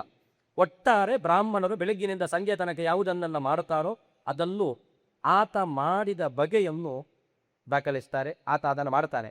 ಮಾಡ್ತಾ ಆ ಶೈಲೇಂದ್ರ ಪಾತ್ರಧಾರಿಯಾಗಿ ಒಂದು ವ್ಯವಸ್ಥೆಯನ್ನು ಬದಲಾಯಿಸ್ತಾನೆ. ಇದು ಕಾದಂಬರಿಯ ಕಥೆ. ನಿಜ ಜೀವನದಲ್ಲಿ ಇದಾಗಲಿಕ್ಕಿಲ್ಲ. ಮೊದಲು ಆತ ಇಡೀ ದೇಶವನ್ನು ಸಂಚಾರ ಮಾಡಿ ದೇಶದಲ್ಲಿ ರಾಜಕೀಯ ಕ್ಷೇತ್ರದಲ್ಲಿ ಬ್ರಾಹ್ಮಣರು ಬರುವುದಕ್ಕಿಂತ ಹೆಚ್ಚು ರಾಜಕೀಯ ಕ್ಷೇತ್ರಕ್ಕಿಂತ ಬ್ರಾಹ್ಮಣರು ತಮ್ಮ ಕ್ಷೇತ್ರಕ್ಕೆ ವಾಪಸ್ಸಾಗಬೇಕು ಅಂತ ತಾನು ಒಂದು ಗುರುಕುಲವನ್ನು ಪ್ರಾರಂಭ ಮಾಡ್ತಾನೆ. ಯಾಕೆ ಎಲ್ಲ ಬ್ರಾಹ್ಮಣರು ಕಡ್ಡಾಯವಾಗಿ ವೇದಪಾರಾಯಣ ವೇದಾಧ್ಯಯನ ಮಾಡಬೇಕು ಆ ಥರದಲ್ಲಿ ಹೇಳಿಕೊಳ್ತಾನೆ. ಯಾಕೆ ವೇದಾಧ್ಯಯನ ಮಾಡಬೇಕು ಅಂತ ಹೇಳಿದ್ರೆ ಶೈಲೇಂದ್ರ ಆ ಊರಿನಲ್ಲಿ ಆತ ಸಭೆ ಮಾಡ್ತಾನೆ. ಊರಿನಲ್ಲಿ ಸಭೆ ಮಾಡಿ ಊರಿನವ್ರ ಹೇಳ್ತಾನೆ, ನಿಮ್ಮ ಮಕ್ಕಳು ಪ್ರಜ್ಞಾವಂತರಾಗಿ ಮೇಧಾವಂತರಾಗಿ ವಿದ್ಯಾವಂತರಾಗಿ ಗುರುತಿಸಿಕೊಳ್ಳಬೇಕಾದರೆ ಶಾಲಾ ಕಾಲೇಜು ಹೋಗಿ, ಆದರೆ ಬೆಳಗ್ಗೆ 5 ಗಂಟೆಯಿಂದ 7 ಗಂಟೆ ತನಕ 1-1.5-2 ಗಂಟೆ ಆದರೂ ವೇದಪಾರಾಯಣ ಮಾಡಲಿ. ಮೆದುಳಿಗೆ ಸಾಮರ್ಥ್ಯವನ್ನು ನಾವು ಯಾವುದನ್ನು IQ ಅಂತ ಹೇಳ್ತೇವೋ, ಇಂಟೆಲಿಜೆನ್ಸ್, ಕ್ವಾಲಿಟಿ ಅಥವಾ ಕಾಂಟೆಂಟ್, ಅದನ್ನು ಯಾವುದು ಸಾಮರ್ಥ್ಯ, ಮೆದುಳಿನ ಜ್ಞಾಪಕ ಸಾಮರ್ಥ್ಯ ಯಾವುದಂತ ನಮಗೆ ಸಿಗುತ್ತದೆ ಅಂತ ಕೇಳಿದರೆ ನಿತ್ಯ ಅಧ್ಯಯನದಿಂದ ಸಿಗುತ್ತದೆ. ಹಾಗಾದರೆ ನಿತ್ಯ ಅಧ್ಯಯನ ಕಾಲೇಜ್ ಹೋಗುವವರು ಕೂಡ ಮಾಡ್ತಾರಲ್ಲ ಕೇಳಿದರೆ SLCಗೆ ಇರುವಂತಹ ವಿದ್ಯಾಭ್ಯಾಸಕ್ಕೂ ಕಾಲೇಜಿಗಿರುವ ವಿದ್ಯಾಭ್ಯಾಸಕ್ಕೂ ಅಜಗಜಾಂತರ ವ್ಯತ್ಯಾಸ ಉಂಟು. ಒಂದೊಂದು ಕ್ಲಾಸ್ ದಾಟಿದ ಹಾಗೆ ಹಿಂದಿನ ಕ್ಲಾಸ್ ಇದ್ದು ಮರಿತಾನೆ ಬರುವುದು ಶಾಲೆಯ ಮಕ್ಕಳು. ಬ್ರಾಹ್ಮಣರ ವಿದ್ಯಾಭ್ಯಾಸದ ವ್ಯವಸ್ಥೆ ಇಲ್ಲ. ಉಪನಯನ ಆಯ್ತು ಅಂತಂದರೆ ಸಾಯುವ ತನಕವೂ ಗಾಯತ್ರಿ ಬೇಕೆ, ಜಪ ಬೇಕೆ, ಯಾವುದನ್ನು ಪ್ರಾರಂಭ ಮಾಡ್ತಾನೋ, ವೇದಾಧ್ಯಯನ ಆತ ಪ್ರಾರಂಭ ಮಾಡಿದ ಅಂತ ಆದರೆ ಪ್ರಾರಂಭ ಮಾಡಿದ ವೇದಾಧ್ಯಯನ ಆತ ಜೀವಮಾನ ಪೂರ್ತಿ ಅದನ್ನು ಉಪಯೋಗಿಸಿಕೊಳ್ಳದೆ. ನೀವು ಕಾಲೇಜಲ್ಲಿ ಎಲ್ಲರೂ ಹೋಗಿರ್ತೀರಿ, ಅದು ಕಾಲೇಜಿಗೆ ಒಂದೊಂದು ಕ್ಲಾಸಿಗೆ ಸಂಬಂಧಪಟ್ಟ ವಿದ್ಯಾಭ್ಯಾಸ ಬೇರೆ ಬೇರೆ ಆಗುತ್ತಾ ಹೋಗ್ತದೆ. ಇಲ್ಲದಿದ್ದರೆ ಸೆಕ್ಷನ್ PUCಯಲ್ಲಿದ್ದದ್ದು ಡಿಗ್ರಿಗೆ ಉಪಯೋಗ ಇಲ್ಲ, ಡಿಗ್ರಿಗೆ ಇದ್ದದ್ದು ಕೆಲಸಕ್ಕಂತೂ ನಯಾ ಪೈಸೆ ಉಪಯೋಗ ಇಲ್ಲ. ಕೆಲಸಕ್ಕೆ ಪುನಃ ಬೇರೆ ಕೋರ್ಸ್ ಉಂಟು. ಈಗ ಒಂದು 3 ತಿಂಗಳು ಕೋರ್ಸ್ ಮಾಡಿಕೊಂಡು ಕೆಲಸಕ್ಕೆ ಸೇರಿ ಅಂತ ಎಲ್ಲ ಕಂಪನಿಯವರು ಹೇಳ್ತಾರೆ. ಹಾಗೆ ಅದಕ್ಕೋಸ್ಕರ ಇವ ಹೇಳ್ತಾನೆ ಶೈಲೇಂದ್ರ, ನಾನು ಹೇಳುವುದಲ್ಲ, ಶೈಲೇಂದ್ರ ಹೇಳಿ, ನಿಮ್ಮ ಮಕ್ಕಳನ್ನು ನೀವು ನೆನಪು ಶಕ್ತಿ ಉಳಿಸಬೇಕು ಅಂತಾದರೆ ನೀವು ವೇದದ ಅಧ್ಯಯನವನ್ನು ಮಾಡಬೇಕು. ವೇದ ಎಷ್ಟು ನಿಮ್ಮೊಳಗೆ ಧಾರಣೆ ಆಗುತ್ತದೋ ಅಷ್ಟು ನೆನಪಿನ ಶಕ್ತಿ ಅಗಾಧವಾಗುತ್ತದೆ. ಅದಕ್ಕೆ ಉದಾಹರಣೆ ಕೊಡ್ತಾನೆ ಆತ. ಕಳೆದ 3000 ವರ್ಷದಿಂದಲೂ ಕೂಡ ಬ್ರಾಹ್ಮಣರ ನೆನಪು ಶಕ್ತಿ ಎನ್ನುವುದು ಹಾಗೆ ಕೆಲಸ ಮಾಡ್ತಾ ಉಂಟು. ಇವತ್ತು ಕ್ಷಾತ್ರ ಬಿದ್ದೋಗಿದೆ, ವೈಶ್ಯ ಎನ್ನುವ ವರ್ಣ ಬಿದ್ದೋಗಿದೆ, ಶೂದ್ರ ಹೆಸರು ಹೇಳಿದರೆ ಕೇಸು ಬೀಳುವಂತಹ ವ್ಯವಸ್ಥೆಗೆ ಬಂದಿದೆ. ಆ ಸಮರ್ಪಣಾ ಭಾವ ಇವತ್ತು ಉಂಟು. ಆದರೆ ಬ್ರಾಹ್ಮಣ್ಯ ಎನ್ನುವ ಬೌದ್ಧಿಕವಾದಂತಹ ಸಾಮರ್ಥ್ಯ ಇವತ್ತು ಎಲ್ಲ ವರ್ಣದಲ್ಲೂ ಉಂಟು. ಆದರೆ ಬ್ರಾಹ್ಮಣರಲ್ಲಿ ಇದ್ದಷ್ಟು ಬೇರೆ ವರ್ಣದವರಿಗೆ ಸಿಗಲಿಕ್ಕಿಲ್ಲ. ನಾಜೀರ್ ಖಾನ್ ಅಂತ ಯಾವ ಮುಸ್ಲಿಮನನ್ನು ನಾನು ಹೇಳಿತ್ತೋ ಅಂತಹ ಮುಸ್ಲಿಮ 1000ರಲ್ಲಿ ಒಬ್ಬ, ಮತ್ತೆಲ್ಲರೂ ಬೇರೆ ಕಡೆಗೆ ಇವೆ.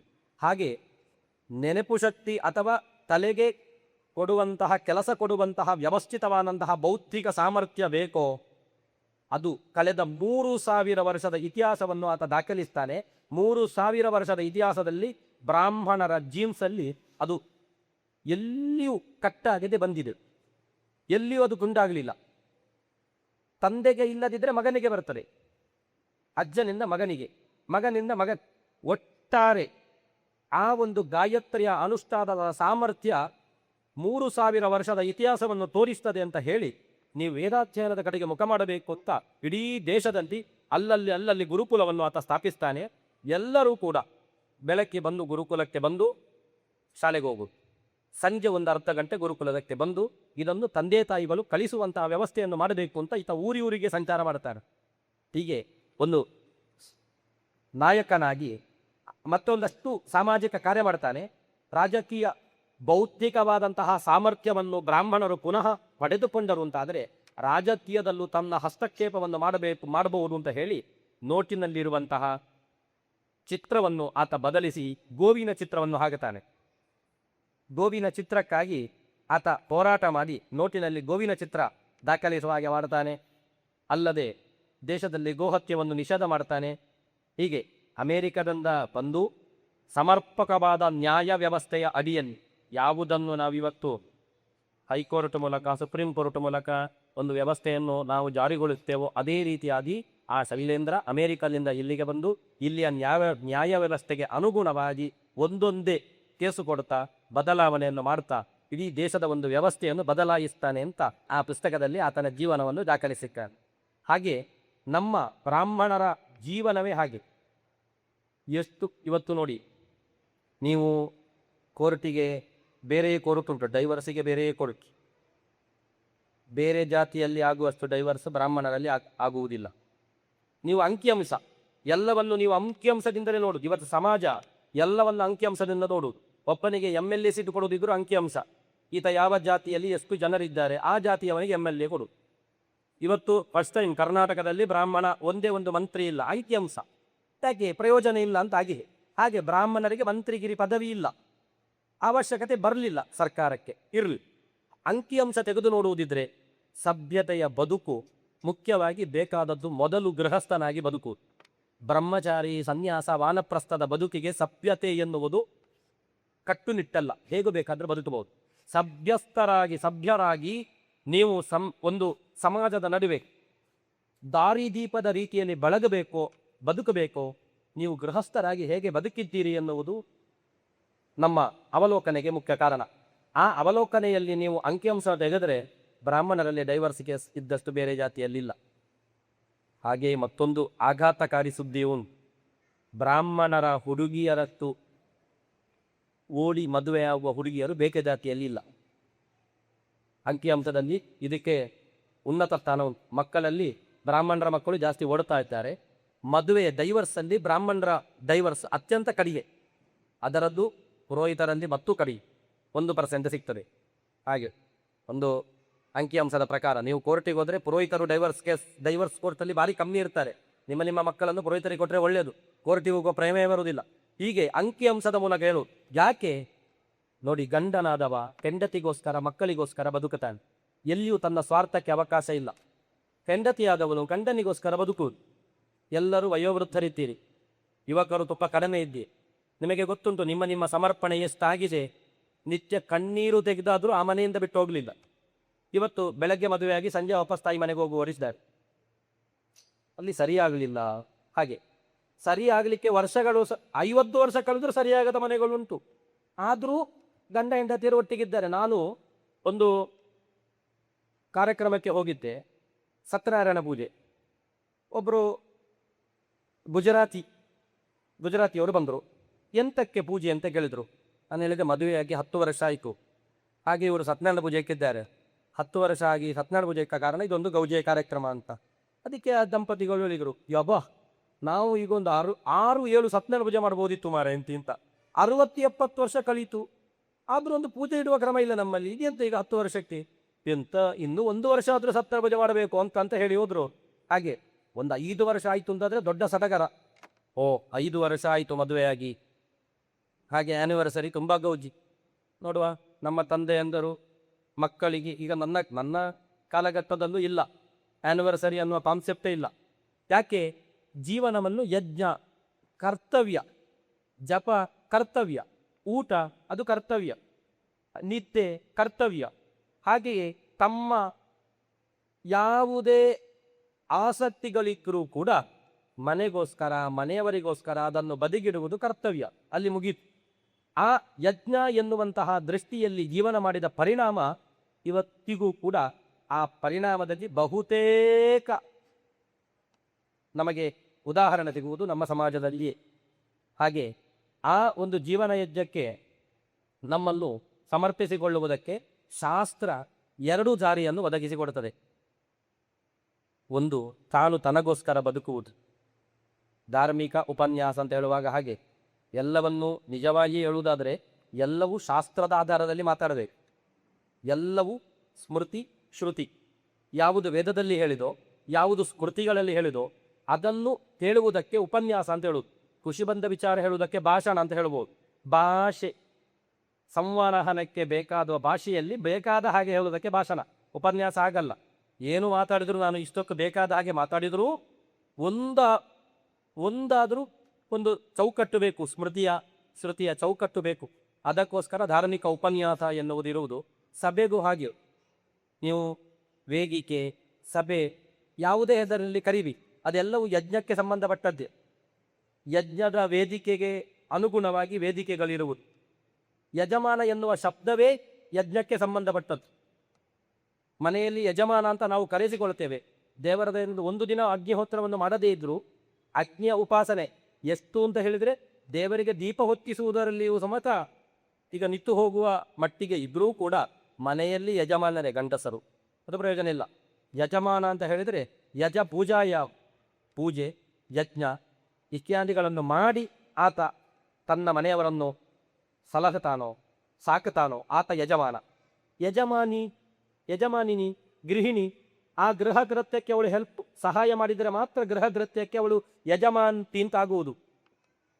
ಅದಕ್ಕೋಸ್ಕರವೇ ನಮ್ಮಲ್ಲಿ ಜಾತಿ ವ್ಯವಸ್ಥೆಯ ಒಳಗೆ ಮದುವೆ ಎನ್ನುವಂತಹ ಒಂದು ಕಟ್ಟುನಿಟ್ಟನ್ನು ಮಾಡಿತ್ತು. ಅದಕ್ಕೆ ಜಾತಿ ವ್ಯವಸ್ಥೆಯ ಒಳಗೆ ಮದುವೆ ಅಂತ ಹೇಳುವತಿ ಬ್ರಾಹ್ಮಣರಲ್ಲಿ, ಕ್ಷತ್ರಿಯರಲ್ಲಿ, ವೈಶ್ಯರು ಹಾಗಲ್ಲ. ಬ್ರಾಹ್ಮಣರಲ್ಲಿ ಎಷ್ಟು ಜಾತಿಗಳುಂಟು? ಬೇಕಾದಷ್ಟು ಜಾತಿಗಳುಂಟು. ಅವ್ಯತರು, ಸ್ಮಾರ್ತರು, ಶುಭಳ್ಳಿ, ಹೀಗೆ ಎಷ್ಟು ಅಂತ ಹೇಳಿದ್ರೆ ಆ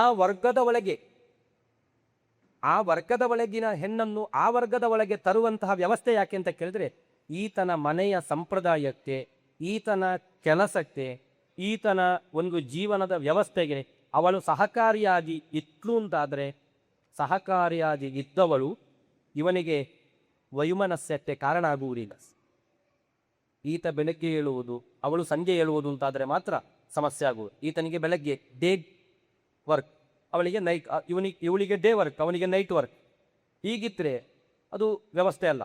ಯಜಮಾನ, ಯಜಮಾನಿನಿ ಅಥವಾ ಗೃಹಸ್ಥ, ಗೃಹಿಣಿ ಇತ್ಯಾದಿ ಎಲ್ಲ ಶಬ್ದಗಳು ಕೂಡ ಒಂದು ಕೆಲಸದ ಒಳಗೆ ಇರುವಂತಹ ಶಬ್ದಗಳು ಮಾತ್ರ ಉಳಿದುಕೊಂಡಿದೆ. ಆದರೆ ಆ ಪ್ರಕ್ರಿಯೆಗಳು ಇವತ್ತು ಬಿಟ್ಟು ಹೋಗಿದೆ. ಆ ಪ್ರಕ್ರಿಯೆಗಳನ್ನು ಸರಿಯಾಗಿ ಬ್ರಾಹ್ಮಣ ಸಮಾಜದಲ್ಲಿ ಇಷ್ಟು ವರ್ಷ ಈಗಲೂ ಉಂಟು ಅನೇಕ ಬ್ರಾಹ್ಮಣರ ಮನೆಯಲ್ಲಿ. ಯಾವುದು ಅಂತ ಹೇಳಿದರೆ 5 ಸಂಗತಿಗಳನ್ನು ಹೇಳ್ತಾರೆ. ಅಗ್ನಿಹೋತ್ರ, ತಪಸ್ಸು, ಶೌಚ, ವೇದಾನಾಂ ಚೈವ ಪಾಲನಂ, ವೇದ ಪಾಲನೆ, ಆತಿಥ್ಯಂ ವೈಶ್ವದೇವಂತ.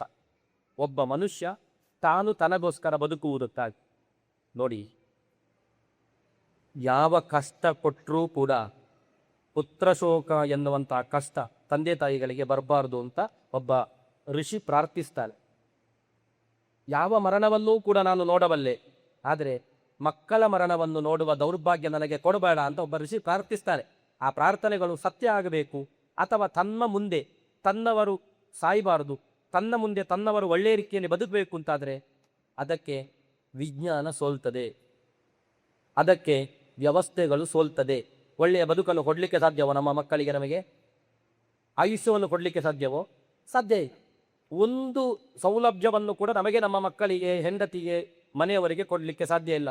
ಹೇಳ್ಬೋದು, ನಾನು ದುಡ್ಡು ಕೊಟ್ಟದನ್ನು ತರಿಸಿದೆ ಅಂತ. ಹೆಂಡತಿಗೆ ಹೇಳ್ಬೋದು, ನೋಡು ನಿನಗೆ ನಾನು ಕಾರು ತೆಗೆಸಿ ಕೊಟ್ಟಿದ್ದೇನೆ ಅಂತ. ಕಾರು ತೆಗೆಸಿ ಕೊಟ್ಟಿರ್ಬೋದು, ಆದರೆ ಆ ಕಾರಿನಲ್ಲಿ ಇಷ್ಟರ ತನಕ ಅವಳು ತಿರುಗುವಾಗ ಕಾದದ್ದು ಯಾರು? ನಾವ? ಒಂದು ಶಕ್ತಿ. ಹಾಗೆ ಸೌಲಭ್ಯಗಳು ಸಮಸ್ಯೆಗಳನ್ನು ಕೂಡ ತಂದೊಡ್ತದೆ. ಸಮಸ್ಯೆಗಳಿಲ್ಲದೆ ಸೌಲಭ್ಯಗಳನ್ನು ನಾವು ಅನುಭವಿಸಬೇಕಾದರೆ ಪ್ರಧಾನವಾಗಿ ನಮಗೆ ಬೇಕಾದದ್ದು ದೇವತಾನುಗ್ರಹ. ಅದಕ್ಕೆ ಮನುಷ್ಯ ತಾನು ತನ್ನ ಬದುಕಿನ ಸೌಲಭ್ಯಕ್ಕಾಗಿ ಅಥವಾ ಸೌಭಾಗ್ಯಕ್ಕಾಗಿ, ವ್ಯವಸ್ಥೆಯ ಸೌಕರ್ಯಕ್ಕಾಗಿ ಒಂದಷ್ಟು ಪ್ರಕ್ರಿಯೆಗಳು. ಅಗ್ನಿಹೋತ್ರ, ನಿತ್ಯವೂ ಅಗ್ನಿಹೋತ್ರವನ್ನು ಮಾಡಬೇಕಂತೆ, ಒಂದಷ್ಟು ಆಹುತಿಗಳೆಲ್ಲ ಉಂಟು. ಹಾಗೆ ಸಾಧ್ಯ ಇಲ್ಲ ಅಂತ ಹೇಳುವಾಗ ವರ್ಷಕ್ಕೊಮ್ಮೆ ಆದರೂ ಯಾರಿಂದಲಾದರೂ ಒಂದು ಅಗ್ನಿಹೋತ್ರವನ್ನು ಮಾಡಿಸಬೇಕು. ವಿಜ್ಞಾನ ಒಂದು ಊರಿನ ಸಮೀಕ್ಷೆ ಮಾಡಿಸಿ, ವೈದ್ಯರು ಊರಿನ ಸಮೀಕ್ಷೆ ಮಾಡಿಸಿದೆ. ಸಮೀಕ್ಷೆ ಮಾಡುವಾಗ ಗಮ್ಮತ್ತು ಹೇಳಿದರೆ, ವಾತಾವರಣದಿಂದ ಬರುವಂತಹ ರೋಗ, ಇಲ್ಲಿಗೂ ಎಂಡೋಸಲ್ಫಾನ್ ಅಂತ ಕಾಸರಗೋಡಲ್ಲಿ ಅನೇಕ ಮನೆಗಳು ಎಂಡೋಸಲ್ಫಾನ್ ರೋಗದಿಂದ ತುತ್ತಾಗಿದೆ. ಅನೇಕ ಅಂಗವೈಕಲ್ಯದ ಮಕ್ಕಳು ಹುಟ್ಟಿದ್ದಾರೆ, 1-2 ಮಕ್ಕಳಲ್ಲ. ಹೇಗೆ? ಯಾವುದೋ ಒಂದು ಮದ್ದು ಕೃಷಿ ಭೂಮಿಗೆ ಬಿಡ್ಲಿಕ್ಕೆ ಹೋಗಿ ಆದ ವ್ಯವಸ್ಥೆ. ಪಾಠಕ್ಕೆಲ್ಲರಿಗೂ ಇದ್ದಿತ್ತು, ನಾಗಸಾಕಿ ಹಿರೋಶಿಮಾದ ಕಥೆ ಎಲ್ಲರಿಗೂ ಗೊತ್ತುಂಟು. ಇವತ್ತಿಗೂ ಅಂಗವೈಕಲ್ಯರಾದ ಮಕ್ಕಳು ಹುಡ್ತಾರೆ. ಇಲ್ಲಿ ಸಮೀಕ್ಷೆಯಲ್ಲಿ ಇಡೀ ಊರಿನಲ್ಲಿ ಅಗ್ನಿಹೋತ್ರ ಆಗುವ ಬ್ರಾಹ್ಮಣರ ಮನೆಯಲ್ಲಿ ಈ ವಾತಾವರಣದ ದುಷ್ಪರಿಣಾಮ ಆಗಲಿಲ್ಲ. ಯಾಕೆ? ಆ ಕಟ್ಟಿಗೆಯ ಹೊಗೆ, ಆ ಅಂಬಿ ಅಥವಾ ಗೋಮಯದ ಪೆಜಂಟಿ ಅಂತ ನಾವು ಹೇಳ್ತೇವೋ ಅದರ ಹೊಗೆ, ಆ ಅಷ್ಟು ಮನೆಯ ವಾತಾವರಣವನ್ನು ಆ ಯಾವುದು ಮತ್ತು ಬಿಟ್ಟು ಮಾಡಿದ ಅಶುಚಿ, ವಾತಾವರಣದ ಅಶುಚಿಯನ್ನು ಇಲ್ಲಿಗೆ ಬರದ ಹಾಗೆ ಅದು ಮಾಡಿಕೊಂಡು, ನಿತ್ಯವೂ ಹೊಗೆ ಇಲ್ಲಿ ಮನೆಯಲ್ಲಿ, ನಿತ್ಯವೂ ಹೊಗೆ, ಹೋಮದ ಹೊಗೆ ನಿತ್ಯವೂ ಹೋದದ್ದರಿಂದ ಒಂದಷ್ಟು ವಾತಾವರಣದ ಶುದ್ಧೀಕರಣ ಅಗ್ನಿಹೋತ್ರದಿಂದ ಆಗದ್ದನ್ನು ವೈದ್ಯಕೀಯ ಒಪ್ಪಿಕೊಂಡಿದೆ. ಇದೆಲ್ಲವನ್ನು ಗೂಗಲಲ್ಲಿ ಹಾಕಿ ನೋಡ್ಬೋದು. ಹಾಗೆ ತಪಸ್ಸು, ತನ್ನನ್ನು ತಾನು ಸಮರ್ಪಿಸಿಕೊಳ್ಳುವುದು, ಹಿಡಿದ ಕೆಲಸವನ್ನು ಬಿಡದೆ ತನ್ನನ್ನು ತಾನು ಸಮರ್ಪಿಸಿಕೊಳ್ಳುವಲ್ಲಿ ತಪಸ್ಸು ಅತ್ಯಗತ್ಯ. ನಾನು ಆಗ ಹೇಳಿದೆ, ಭಾರತದ ಯಾವುದೇ ಹೋರಾಟಗಳನ್ನು ನೋಡಿದರೂ ಕೂಡ ಬ್ರಾಹ್ಮಣರಷ್ಟು ಮುಂದಾಳುತ್ಪತಗೊಂಡವರು ಬೇರಿಲ್ಲ. ಯಾಕೆ? ಅವರ ರಕ್ತದಲ್ಲಿಯೇ ತಪಸ್ಸು, ಹಿಡಿದ ಕೆಲಸವನ್ನು ಮುಗಿಸುವ ಹಠ, ಹಿಡಿದ ಕೆಲಸವನ್ನು ಮುಗಿಸುವ ಶ್ರದ್ಧೆ ಬ್ರಾಹ್ಮಣರಲ್ಲಿದ್ದರ್ಥಿ ಇಲ್ಲ. ಇವತ್ತು ದಲಿತ ಸಂಘಟನೆಯವರು 1000 ಹೋರಾಟ ಮಾಡ್ತಾರೆ, ಎಡಪಂಥೀಯರು 1000 ಹೋರಾಟ ಮಾಡ್ತಾರೆ. ಆದರೆ ಅವರ ಎಲ್ಲ ದಲಿತ ಪರ ಹೋರಾಟದ ಸಾಮಾಜಿಕ ಚಿಂತನೆ ಕಳಕಳಿ ಯಾವುದುಂಟೋ ಅದನ್ನು ತೊಡಗಿಸಿದವರು ಬ್ರಾಹ್ಮಣರೇ. ಇಲ್ಲಿಯೇ ಸಾವರ್ಕರಿಂದ ಹಿಡಿದು ಅನೇಕ ಮಂದಿ ಇವತ್ತು ಪತಿತ ಪಾವನ ಅಂತ ಮಂದಿರವನ್ನು ಮೊದಲು ಕಟ್ಟಿದವರು ಸಾವರ್ಕರ್. ಹಾಗೆ ಬ್ರಾಹ್ಮಣರೇ ಇವರನ್ನು ಉದ್ಧಾರ ಮಾಡಲಿಕ್ಕೆ ಹೋರಾಟ ಮಾಡಿದ್ದು. ಈಗ ಬ್ರಾಹ್ಮಣರ ವಿರುದ್ಧವೇ ಈ ಹೋರಾಟ ಸುಪ್ತವಾಗಿ ಕೆಲಸ ಮಾಡುತ್ತಾ ಉಂಟು. ನಮಗಿನ್ ಗೊತ್ತಿಲ್ಲದ ಹಾಗೆ ನಮ್ಮ ದೇವಸ್ಥಾನಗಳನ್ನು, ನಮ್ಮ ದೇವಸ್ಥಾನದ ಆಚಾರ ವಿಚಾರಗಳನ್ನು ಈ ಬ್ರಾಹ್ಮಣ್ಯದ ವಿರುದ್ಧ, ಇದಕ್ಕೆ ಅನೇಕ ಬ್ರಾಹ್ಮಣರ ಪಿನ್ ಉಂಟು. ಯಾಕೆ?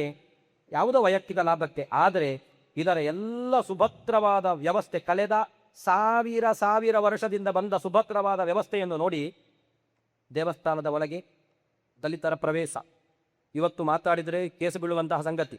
ಆದರೆ ನಾನು ಬರ್ತದ್ದಲ್ಲ, ಉದಯಲಾಲ್ ಪೈ ಎನ್ನುವರು ಬ್ರಾಹ್ಮಣ ನಾನೇಕೆ ಹಿಂದೂ ಎನ್ನುವಂತಹ ಪುಸ್ತಕವನ್ನು ಬರೆದಿದ್ದಾರೆ. ನಾನೇಕೆ ಹಿಂದೂ ಎನ್ನುವಂತಹ ಪುಸ್ತಕದಲ್ಲಿ ಉದಯಲಾಲ್ ಪೈ ಹೇಳ್ತಾರೆ, ದೇವಸ್ಥಾನ ಸಾರ್ವಜನಿಕ ಸ್ವತ್ತಲ್ಲ, ದೇವಸ್ಥಾನ ಒಂದು ವರ್ಗದವರು. ಯಾವ ವರ್ಗದವರು ದೇವಸ್ಥಾನವನ್ನು ನೋಡಿಕೊಳ್ತಾರೋ ಆ ವರ್ಗದವರಿಗೆ ಮಾತ್ರ ಸಂಬಂಧಪಟ್ಟದ್ದು. ಉತ್ಸವ ದೇವಸ್ಥಾನದಿಂದ ದೇವರು ಹೊರಗೆ ಬಂದು, ಆಮೇಲೆ ಆ ಹೊರಗೆ ಬಂದ ಮೇಲೆ ದೇವಸ್ಥಾನಕ್ಕೆ ಎಲ್ಲರೂ ಬಂದು ಸೇರಿ ಇರುವ ವ್ಯವಸ್ಥೆ. ದೇವಸ್ಥಾನದಲ್ಲಿ ಶಾಲೆಗಳಿದ್ದದ್ದನ್ನು ಧರ್ಮಪಾಲ್ ಎನ್ನುವವರು ದಿ ಬ್ಯೂಟಿಫುಲ್ ಟ್ರೀ, ಚೆಲುವ ತರು ಎನ್ನುವಂತಹ ಪುಸ್ತಕದಲ್ಲಿ ದೇವಸ್ಥಾನದ ಜಗುಲಿಗಳಲ್ಲಿ 70,000 ಗುರುಕುಲಗಳು ಇದ್ದದ್ದನ್ನು ದಾಖಲಿಸ್ತಾರೆ. ಸ್ವಾತಂತ್ರ್ಯ ಪೂರ್ವದಲ್ಲಿ ದೇವಸ್ಥಾನಗಳು ಜಗಲಿಗಳು, ದೇವಸ್ಥಾನದ ಒಳಗೆ ಕೆಲಸ ಇಲ್ಲ, ದೇವಸ್ಥಾನದ ಒಳಗೆ ಬರುವ ಅವಶ್ಯಕತೆ ಇಲ್ಲ ಸಮಾಜಕ್ಕೆ. ಯಾವಾಗ ಲಂಡನ್ನಲ್ಲಿ ಕೇಂಬ್ರಿಡ್ಜ್ ಯೂನಿವರ್ಸಿಟಿಯಲ್ಲಿ ಕಲ್ತು ನಮ್ಮಲ್ಲಿ ಬಂದರೋ ಅವರಿಗೆ ಕಂಡಿತು ದೇವಸ್ಥಾನದ ಒಳಗೆ ಯಾಕೆ ಹೋಗಲಿಕ್ಕಿಲ್ಲ. ಒಳಗೆ ಬಂದು ಮಾಡಿಹಿ ಅಂತ ಗನಗಾರಿಗೆಲಸ ಇಲ್ಲ. ಒಬ್ಬರೇ ಒಬ್ಬ ದೇವಸ್ಥಾನದಲ್ಲಿ ಬಂದು ಇವತ್ತಿನ ತನಕ ದೇವಸ್ಥಾನದ ಒಳಗೆ ಬರಬೇಕು ಅಂತ ಹಠಗಟ್ಟಿ ಹೋರಾಟ ಮಾಡಿದವರು ಇವತ್ತಿಗಿದ್ದಾರೆ. 2 ವರ್ಷದ ಹಿಂದೆ ಶಬರಿಮಲೆಗೆ ಹೋಗಬೇಕು ಅಂತ 2 ಹೆಣ್ಣು ಮಕ್ಕಳ ಗಲಾಟೆ ಆಯ್ತು. ದೇವಸ್ಥಾನಕ್ಕೆ ಹೋಗಿ ಎಂತ ಮಾಡಿದರು? ಎಂತ ಮಾಡಲಿಲ್ಲ, ಒಂದು 10 ಜಪವೂ ಮಾಡುವುದಿಲ್ಲ, 5 ನಿಮಿಷ ಮೆಡಿಟೇಷನ್ ಮಾಡದ ಮೂರ್ಖರು ದೇವಸ್ಥಾನದ ಒಳಗೆ ಬರಬೇಕು ಅಂತ ಗಲಾಟೆ ಮಾಡುವುದು. ನೋಡಿ, ದೇವಸ್ಥಾನದ ಒಳಗೆ ಬರುವ ವ್ಯವಸ್ಥೆ ಆಯ್ತು. ಸಹಪಂಕ್ತಿ ನಿತ್ತೋಯ್ತು, ಸಹಪಂಕ್ತಿ ನಿತ್ತೋಗಿ ಸಹಪಂಕ್ತಿಯಲ್ಲೂ ಕೂಡ ಅವ್ಯವಸ್ಥೆ. ಆಮೇಲೆ ಬ್ರಾಹ್ಮಣ್ಯ ಎನ್ನುವಂತಹ ಒಂದು ಆತಂಕ, ಭಯೋತ್ಪಾದನೆ ಎನ್ನುವಲ್ಲಿ ಗಲಾಟೆ ಶುರುವಾಯಿತು. ದೇವಸ್ಥಾನ ಹೋಯಿತು, ಸಹಪಂಕ್ತಿ ಹೋಯಿತು, ಅರ್ಚಕರು ಬಂದರು. ಸರ್ಟಿಫಿಕೇಟ್ ಇದ್ರೆ ಆಯ್ತು, ಅರ್ಚಕರು ಸರ್ಟಿಫಿಕೇಟ್ ವಿದ್ಯೆ, ಸರ್ಟಿಫಿಕೇಟ್ನ ಮೂಲಕ ಯಾರು ಬೇಕಾದರೂ ಅರ್ಚಕರಾಗಿ ಬರ್ಬೋದು ಅಂತಾಯಿತು. ಎಲ್ಲವನ್ನು ಅರ್ಚಕರಾಗಿ ಬಂದರು. ಈಗ ದೇವಸ್ಥಾನಗಳನ್ನೇ ವಾಪಸ್ ಪುಡಿ ಮಾಡುವ ಹತ್ರ ವ್ಯವಸ್ಥೆಯನ್ನು ಎಲ್ಲ. ಯಾಕೆ? ಎಲ್ಲವನ್ನು ಕೈ ತಪ್ಪಿಸಿದರೆ ಮತ್ತೆ ಪುನಃ ಒಂದು ಈ ಸುಭದ್ರವಾದಂತಹ ಸಮಾಜವನ್ನು ಸಂಘಟನೆ ಮಾಡುವಲ್ಲಿ ಬ್ರಾಹ್ಮಣರು ತುಂಬ ಕೆಲಸ ಮಾಡುವುದು ಎಲ್ಲಿ? ದೇವಸ್ಥಾನದ ಒಳಗೆ. ಅದಕ್ಕೋಸ್ಕರ ಅದನ್ನು ಬದಿಗಿಟ್ಟು ವ್ಯವಸ್ಥೆ ಮಾಡುವ ಹಾಗೆ ವ್ಯವಸ್ಥೆ ಮಾಡಿ ಈ ಹೋರಾಟವನ್ನು ನಮ್ಮ ಕರಾವಳಿಯಲ್ಲಿ ನಡೀತಾ ಉಂಟು. ಈಗ ತಪಸ್ಸು ಅಂತ ಹೇಳುವಾಗ ಅದು ಬಂತು. ಇನ್ನು ಶೌಚ, ವ್ಯಕ್ತಿತ್ವ, ತಾನು ಕದಿಬಾರದು, ತಾನು ಸ್ತ್ರೀಲಂಪಟನಾಗಬಾರದು, ಅನೇಕ ಶೌಚಕ್ಕೆ ಬೇಕಾದ ಸಂಗತಿಗಳು. ತನ್ನ ವ್ಯಕ್ತಿತ್ವವೇ ಸರಿಯಾಗಿಲ್ಲದಾಗ ಆತ ಸಮಾಜವನ್ನು ಹೇಗೆ ಬೆಳೆಸಬಲ್ಲ? ಅದಕ್ಕೋಸ್ಕರ ತನ್ನ ಚಾರಿತ್ರ್ಯವನ್ನು ತಾನು ಸರಿಯಾಗಿ ನೋಡಿಕೊಳ್ಳಬೇಕು.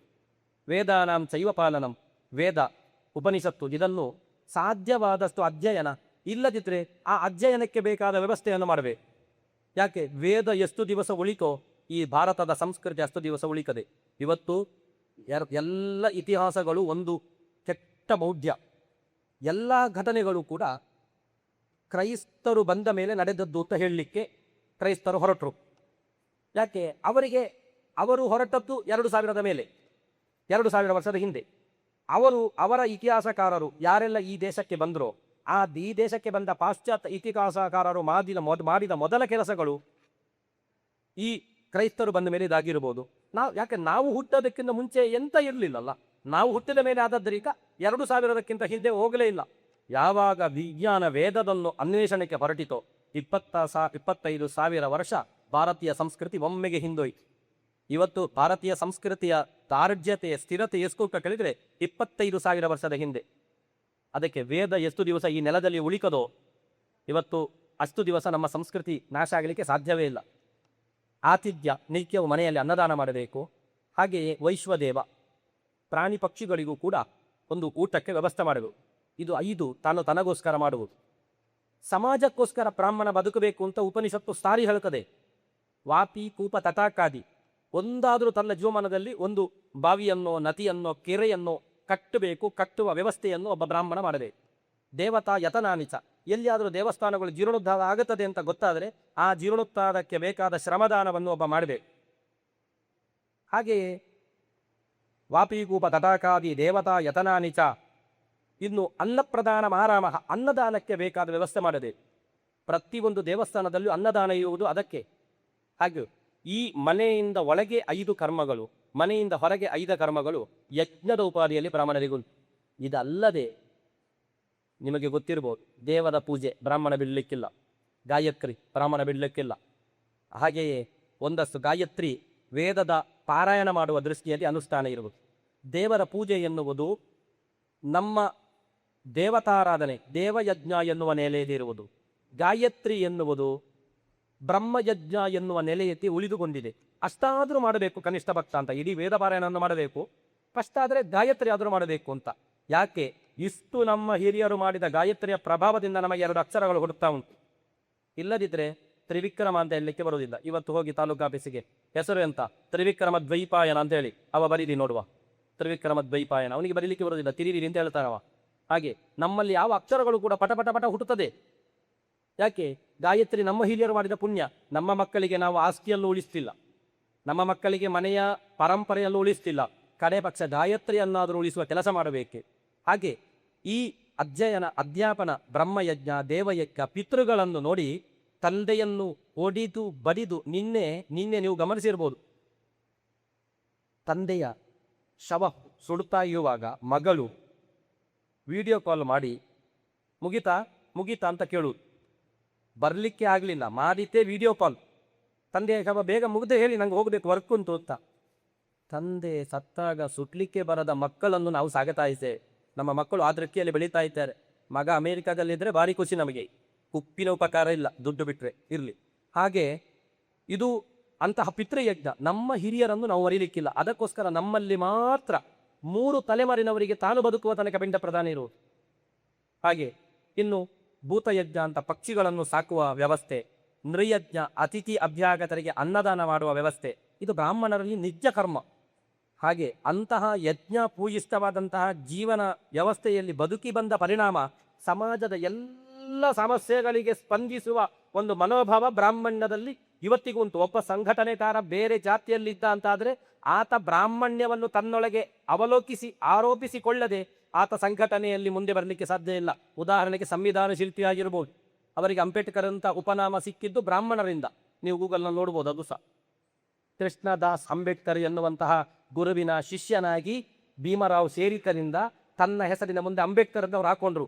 ಸಂವಿಧಾನ ಶಿಲ್ಪಿಯಾಗಿ ಈ ದೇಶದ ಯಾವುದು ನ್ಯಾಯ ವ್ಯವಸ್ಥೆಗೆ ಭದ್ರವಾದಂತಹ ಬುನಾದಿಯನ್ನು ಹಾಕಿಕೊಟ್ಟವರು. ಅವರ ಹಿಂದೆಯೂ ಬ್ರಾಹ್ಮಣ್ಯ ಕೆಲಸ ಮಾಡಿದೆ. ಹಾಗೆ ಯಾಕೆ ನಮ್ಮಲ್ಲಿ ನಿತ್ಯವೂ ಬೆಳಗಿನಿಂದ ಸಂಜೆಯ ತನಕ 1 ದಿನ 2 ದಿನ ಅಂತಲ್ಲ, ಬದುಕಿರುವಷ್ಟು ದಿನವೂ ನಮಗೆ ಕಾಣದ, ನಮಗೆ ನೋಡದ, ನಾವು ಅನುಭವಿಸದ ಸಂಗತಿಗಳಿಗೆ ನಮ್ಮನ್ನು ಸಮರ್ಪಿಸಿಕೊಂಡಿದ್ದೇವೆ. ನಾವು ನೋಡಲಿಲ್ಲ ದೇವರನ್ನು, ನಾವು ಅನುಭವಿಸ್ತಿಲ್ಲ ಸುಖ, ನಮಗೆ ಗೊತ್ತಿಲ್ಲ ಪಿತೃಗಳು, ಆದರೂ ನಾವು ದೇವರನ್ನು ಆರಾಧಿಸ್ತೇವೆ, ಪಿತೃಗಳನ್ನು ಆರಾಧಿಸ್ತೇವೆ. ಸುಖ ಇಲ್ಲದಿದ್ದರೂ ಮನೆಯಲ್ಲಿ ಮನೆಯವರೊಟ್ಟಿಗೆ ಕಷ್ಟ ಆದರೂ ಸತ್ಯ ಬಂದು ಬದುಕುತ್ತೇವೆ. ಈ ಜೀವನ ಯಜ್ಞದ ಪರಿಣಾಮ ಇವತ್ತು ಇಷ್ಟು ಯಶಸ್ಸು ಸಿಗಲಿಕ್ಕೆ ಸಾಧ್ಯ ಅಂತ ಹೇಳ್ತಾ, ಹಾಗೆಯೇ ಈ ಅನೇಕ ಕಾರ್ಯಕ್ರಮಗಳನ್ನು ನಂದಿನಿ ಎನ್ನುವ ಕಾಮಧೇನು ಸದೃಶವಾದಂತಹ ಈ ಸಂಘಟನೆಯ ಮೂಲಕ ಸತ್ಕರ್ಮಗಳನ್ನು ಮಾಡುತ್ತಾ ಬರ್ತಾ ಇದ್ದೀರಿ. ಹಾಗೆಯೇ ನಿಮ್ಮ ಕಾಲದ ಅನಂತರದಲ್ಲೂ ಈ ಸಂಘಟನೆ ಶಾಶ್ವತವಾಗಿರಿ. ಇನ್ನಷ್ಟು ಸಾಮಾಜಿಕವಾದ ಕಾರ್ಯಕ್ರಮಗಳನ್ನು ಈ ಸಂಘಟನೆ ನಡೆಸಿಕೊಡಲಿ. ಅದರ ಒಟ್ಟಿಗೆ ಸಾಮಾಜಿಕ ಕಾರ್ಯಕ್ರಮಗಳೊಟ್ಟಿಗೆ ಧಾರ್ಮಿಕ ಕಾರ್ಯಕ್ರಮಗಳ ಒಟ್ಟಿಗೆ ನಮ್ಮ ಸಂಘಟನೆಯ ಊರಿನ ಜಾಗದಲ್ಲಿ ವೇದವನ್ನು ಕಲಿಯುವವರು, ಗುರುಕುಲದಲ್ಲಿ ಇರುವವರು ಯಾರಾದರೂ ಇದ್ದರೆ ಅವರಿಗೂ ಕೂಡ ಒಂದು ಸ್ಕಾಲರ್ಶಿಪ್ ಕೊಡುವ ಹಾಗೆ ಆಗಲಿ. ಖಾಲಿ ಸೆಕೆಂಡ್ PUCಯಲ್ಲಿ 10th 95% ಬಂದಿದೆ ಅಂತ ಹೇಳಿ ಎಲ್ಲ ಆ ಮಕ್ಕಳಿಗೆ ಕೊಡುವುದಕ್ಕಿಂತ 1-2 ಮಕ್ಕಳ ಅವಕಾಶವನ್ನು ಗುರುಕುಲದಲ್ಲಿ ಕಲಿಯುವ ಮಕ್ಕಳಿಗೂ ಕೊಡುವ ಹಾಗೆ ಆಗಲಿ ಅಂತ ಹೇಳ್ತಾ, ಎಲ್ಲರೂ ಕೂಡ ಜೀವನ ಯಜ್ಞದಲ್ಲಿ ತಮ್ಮನ್ನು ಸಮರ್ಪಿಸಿಕೊಂಡು ಸಾರ್ಥಕವಾಗಿ ಬದುಕು ಸಾಗಲಿ ಅಂತ ಹೇಳ್ತಾ 2 ಮಾತುಗಳನ್ನು ಭ್ರಮರಾಂಬಿಕೆಯ ಅಡಿದಾವರಿಯಲ್ಲಿ ಸಮರ್ಪಿಸ್ತೇನೆ. ಲಿಲ್ಸಾರ್ಪಣ.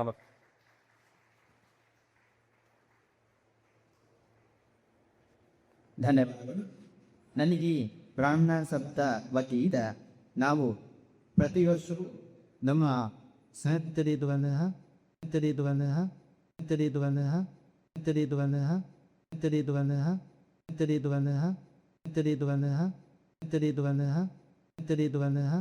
ತಿಳಿದುವನಃ